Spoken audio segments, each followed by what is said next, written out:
know that usually hapa kwa show we usually give guys pressure like, could you mix it up, to speak some English and mix it down, baby. And then Andre is already looking at me like, I don't know any Swahili. Andre, do you know any Swahili? Yeah, Jisimamia. Okay, that's a good one. Impressive. That's a really good one. How did you learn Jisimamia? Who is teaching you Jisimamia? Well, I've been to Kenya about 45 times. Mm-hmm.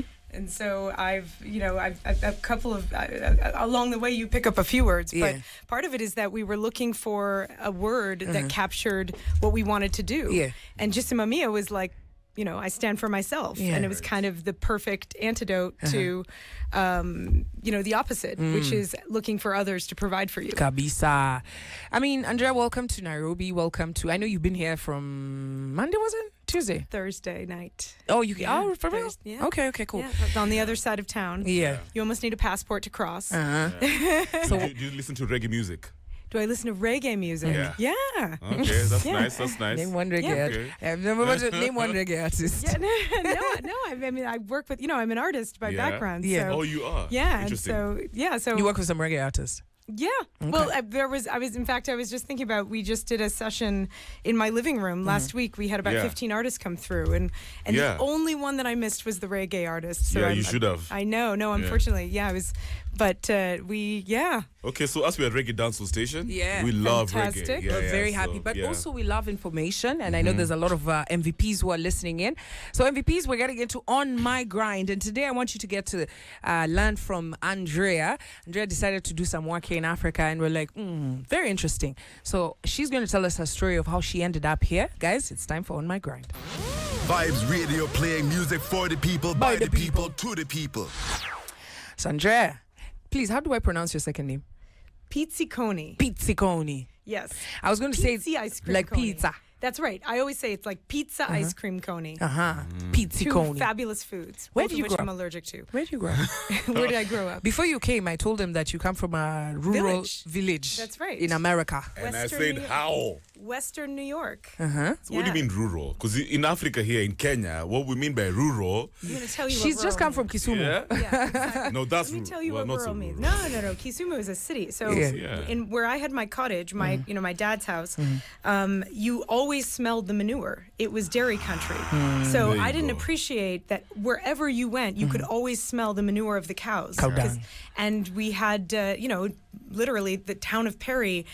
We did not have door-to-door mail service. You had to go to the local post office to pick There up you your go. mail. So how am I doing? Is that rural? So far, so It's good. kind So of far, rural. so You just good. sound like you live in Karen. Karen also they smell the manure. Yeah. I went to visit a friend of mine the other day. I'm just like, dude, unaishi in a rural area, please. But so Andrea, how did you end up in Africa? Oh gosh, that is a story.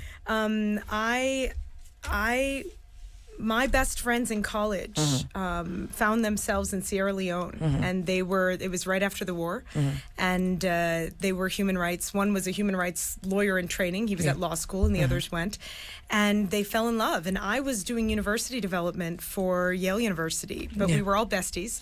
And one of them asked me, and I was in graduate school at the time at Cambridge, and one of them asked me if I would go to Freetown to meet with the vice chancellor of the University of Sierra Leone. And I was like, how are the beaches? Yeah. And it turns out they're the most beautiful beaches in the world. I mean, Yeah. just glorious. And 3 weeks later, that friend of mine, Artemis, was in a car accident in Sierra Leone. Oh wow. And it didn't end up so well. So it became an honor pledge.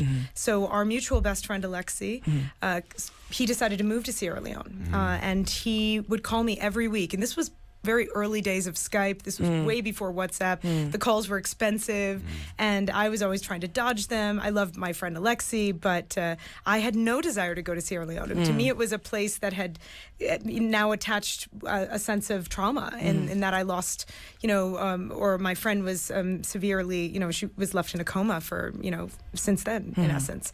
And so finally it was right before Easter Sunday when he was kind of like, it's the friendship, you come, or you're not my bestie anymore. And so I got on the plane, and I got there. I landed Easter Sunday in Freetown, and what I'll never forget is it was right after the war, so there were not as many Mzungus there at the time. And so we landed in Aberdeen. You had to take a helicopter to get to the main city. And in the taxi where I ended up, all of the young people descended.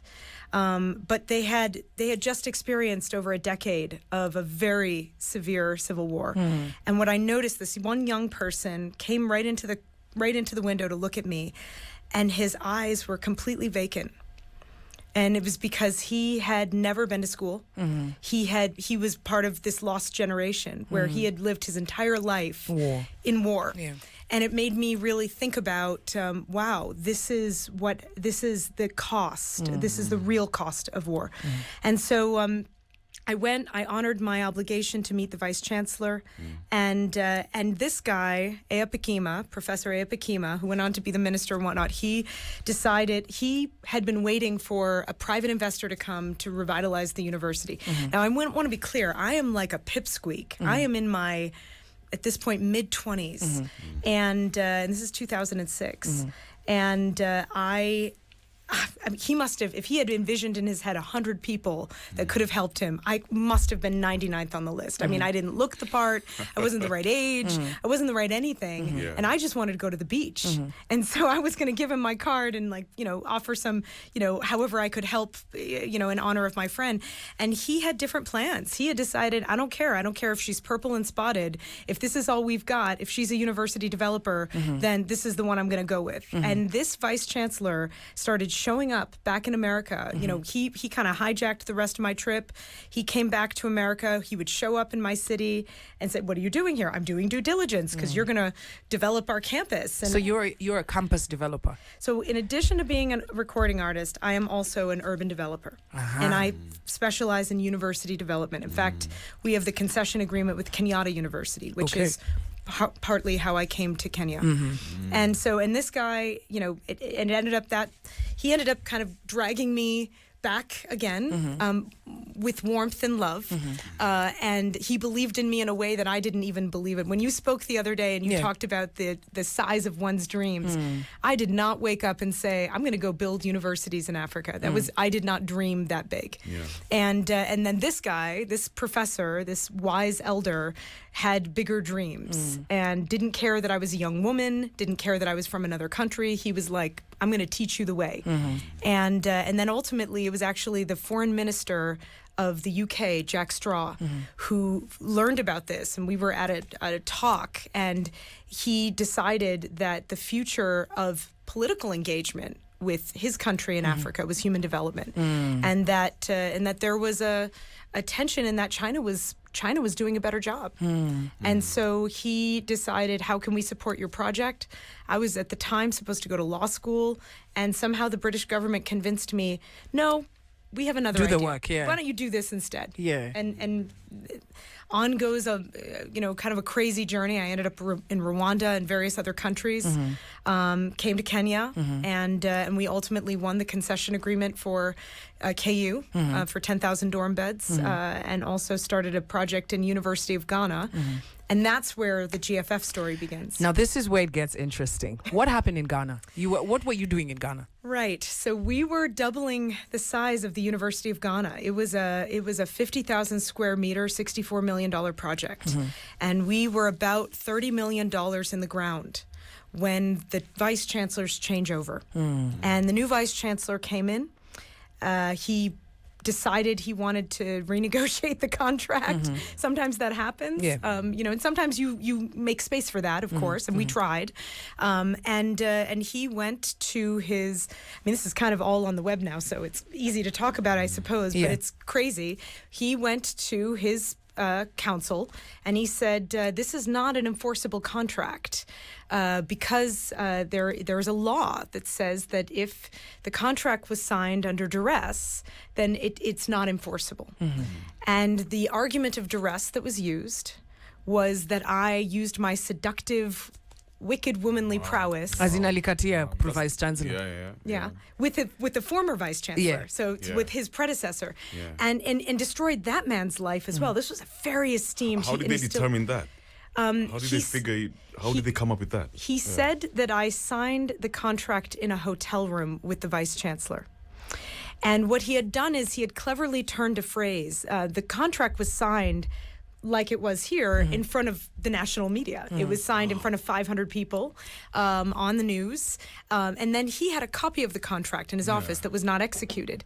And the copy, and he said, but you see, his first attempt was to say, it's not executed, so therefore it's not enforceable. I said, well, it was executed on the news. This is your complimentary copy. And I said, I left it in the hotel for the vice chancellor to sign. So he turned I left the copy in the hotel because I was leaving the country for him to sign the copy into, they signed it in a hotel room. And he took the argument pretty far. He took it to our arbitration with the government. An arbitration that we won because cooler heads looked at the situation and said, this is madness. So they were trying to bring you down. Right. They wanted to give someone else the contract, but they tried to now mess your name in the process. Right. And did you roll over and accept what they did, or did you fight? No, unfortunately, I didn't roll over. Not unfortunately, because, out of tragedy comes blessings. And obviously, I'm sitting right here feeling abundant because of what happened. I have a lot to thank the vice chancellor for. He opened my eyes. So what happened, they had a whole plan to bring me down. And they had meetings. They held a convocation of the university, 500 people, where the entire purpose of the meeting was to explain how corrupt I was because of my seductive ways. And that's a lot. I mean, you've got a credible university putting out press releases saying this about you, and it's enough to give you a bad day or two. What happened, where it all culminated, is that there was a story in the BBC about sex for grades, and it focused on the University of Ghana. Do you remember that story? Yeah, it was a big one. Yeah. So the irony is that when we were negotiating the contract, at one point he came, and this is where we intersect now with the media. He came to me during a meeting and he said, "You are far too pretty to worry your little head about this project." Ooh. Imagine. He said, "Step aside, everyone, turn around. I'd like to give her a proper hug." What? God. And I was and it was a group meeting. And this is in an office. This is in a conference room. Yeah. And I'm sure he, and honestly, that doesn't even make my top 50 in terms of things that have happened to me as a woman. And so in Africa or what? Or just in the generally world? as a In the woman? world. This is not an African issue. In the world. But it was something that obviously it indicated what his biases were and it indicated what his intentions were. I went to a few others in the meeting. I said, "Do you know what he just said to me? Did you hear him?" And I brushed it aside for the sake of the project. Yeah. But then about 6 months later, or I think it was actually a year later when the story came out, he started to double down and try to shame the girls who were brave enough to come out. Yeah. And I thought to myself, they might not have a platform. They are probably feeling pretty scared in that they came forward and now they've got a vice chancellor that's going after them and trying to prove that they're wrong and that they're not credible. I've got some platform. Let me back them up because I know what he said to me. Yeah. And I know that this is probably the fox guarding the hen house here. And so I spoke up. And I put out a letter on Twitter and I just said, this is what he said to me. This is why we should believe these girls. Suddenly now the media calls me and the media says, I become the story because now, for better or for worse, these girls have been replaced by the CEO of Africa Integras is accusing him of X.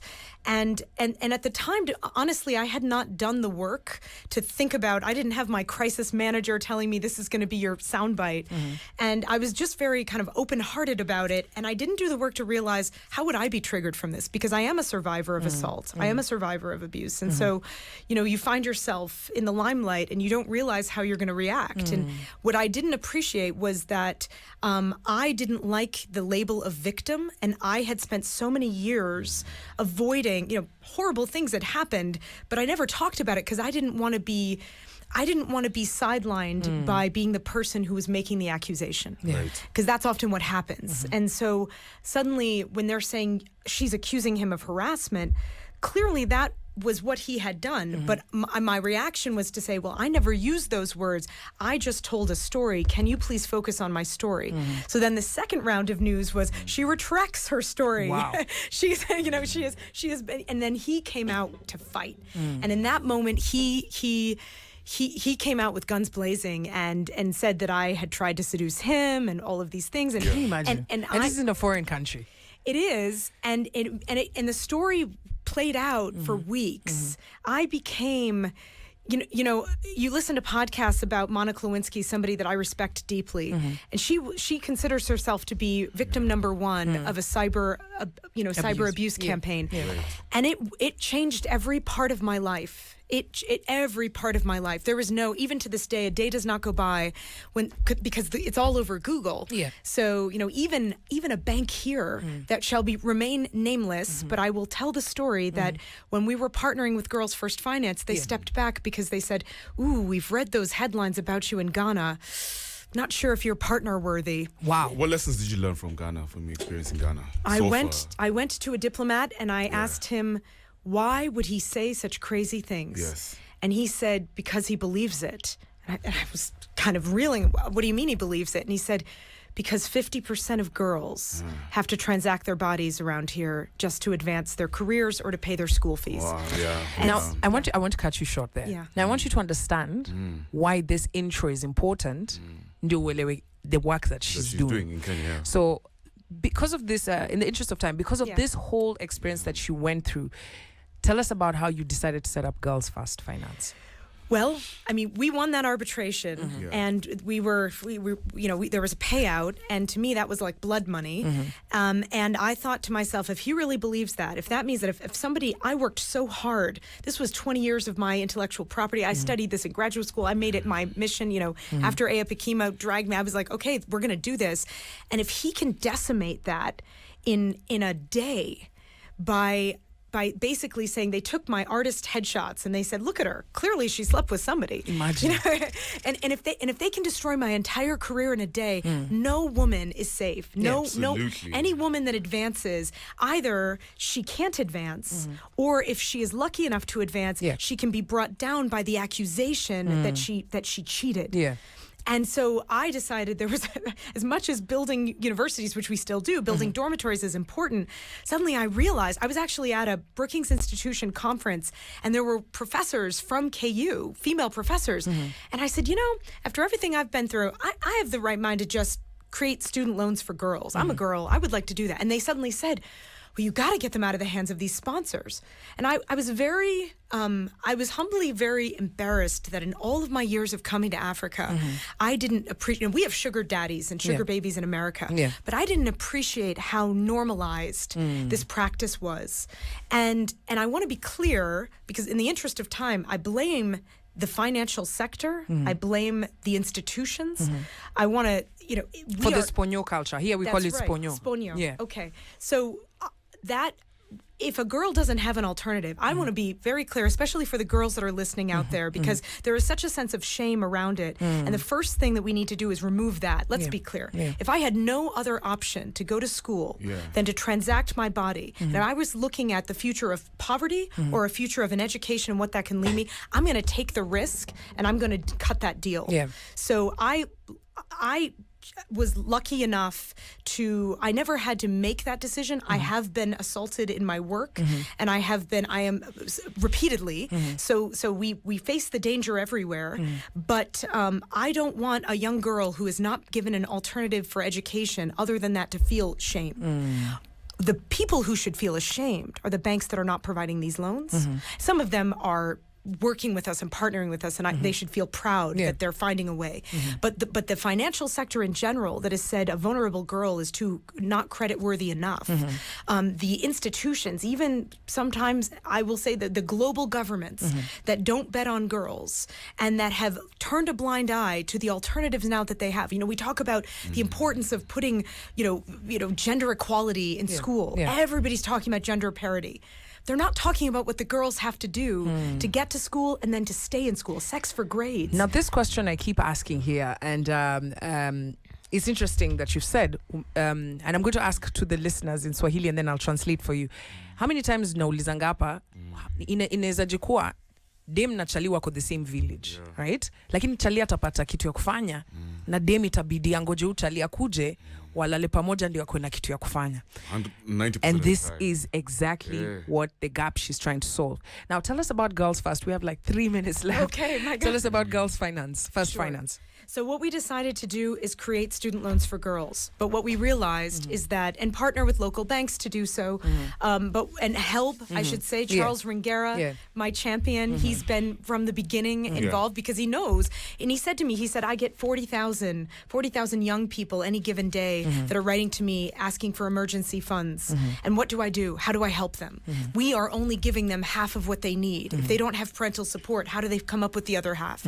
You know, my colleagues at Kenyatta University, the former director of finance, they would say girls are contacting me every day. They're being exploited just so they can have a chance, that they can have their shot to graduate. So what we decided is, well, then we'll bring whatever guns we can bring to this Sorry to fight. cut you short. Charles is the CEO help. Yes. That's right. Okay. Charles Ringera. That's right. Okay. And he's been a wonderful champion. He is a true champion of the girl child. Shout out to Charles. Yeah. Good job. He's incredible. Yeah. And he really is an incredible, and he has been helping me and shaping this and saying, nope, you got to meet this person. Okay. You've got to, consider it this way from the beginning. And he's on our advisory board. So he's incredible. John Gumi from the beginning, one of our celebrated bankers who also spoke at our launch. John has been supporting this from the get-go, trying to get the banks involved. We are bringing resources from abroad and trying to educate the financial community of what is the real default rate of a girl, which is better, no offense, than the guys. The girls are defaulting at a third of the rate of their peers, of their male peers. So what we figured out is that they need more than just money, though. They need therapy. They need mentors. They need their tribe. They need that group of people around them, kind of like Sex and the City, where she had her group. They need that too. So we created this app, which we're launching, and they can, now young people can go on girlsfirstfinance.com, give us their email address. We will send them the link so that they can be part of our pilot. Eventually, it will be public to the world very soon. And from the app, they can find jobs, they can find gigs, short-term jobs, long-term jobs. We'll connect them with a mentor. We'll connect them with a counselor. I should shout out to Kenya Association of Professional Counselors. They did something huge. Mental health, it's stigmatized, and it's also super expensive. So, how does a young person afford 2,500 shillings for a session? So we came together with KAPC and we said, can you make it 500 shillings? And then we'll underwrite it. 500 shillings is so much more affordable and accessible. And now we have funding. We are putting our funding forward. I was the first investor in this. I took that blood money. I put it right into GFF. And I need you to hear that. Wewe ukipata umepatiwa pesa hapo umefanya, you've been sued somewhere, you've sued someone and you've won, right? Do you take the money and invest it in other people, or do you take let me go see New York City, New York? So you took that money and invested it back to the... I did. I did. And you know what? It was cathartic. It healed me. Yes. Of all of the therapy I've done for my own traumas, GFF has been by far the most therapeutic thing that I've ever done. Right. It's, I think the sisterhood and our allies, ambassadors like you, I think that we heal each other when we speak up. And that's the other thing that I want to say so badly, because I know you've got young people listening. They think that they think that they are defined, and you said this as well, that they are defined by what happened to them. And listen. You take that. You take that trauma. You take that bad thing, and you flip the script. I have a dear friend of mine who's a famous trumpeter, Terrence Blanchard. He always says, "Flip the script." I like that. And in Ghana, I said, I was defamed so badly that for a while nobody would touch me. I stopped being invited to conferences. When I created GFF, and it turned around, and I said to others who don't want to talk about this issue of sponsors, I said, look, I have nothing to lose. I have a platform in that I have already been defamed. I'm already controversial. I'm going to talk about whatever I darn well please. Exactly. Because when you go through so much now, it's like you have the freedom to do anything. And you now have the power. you also flip the script. You flip the Love script. it. Andrea, I love to talk to you some more. And I know there's lots of gems. Every time I sit down, I hear you talking, I'm just like, wow, there's so much to unpack. And I know you're leaving back and you'll be coming back to Kenya. I will. We can Always. definitely have more. If guys want to find out more about Girls First, where can they read about it? Do you have a website? That's right. So www.girlsfirstfinance.com. And they can, from the website, they just put in their email address. If they give us their email, we will keep contacting them with everything to come. Love it. And we hope you can be an ambassador of ours too. We love you. I got you. All right, guys, that was Andrea Pizziconnoi. Positive vibrations on the morning vibes.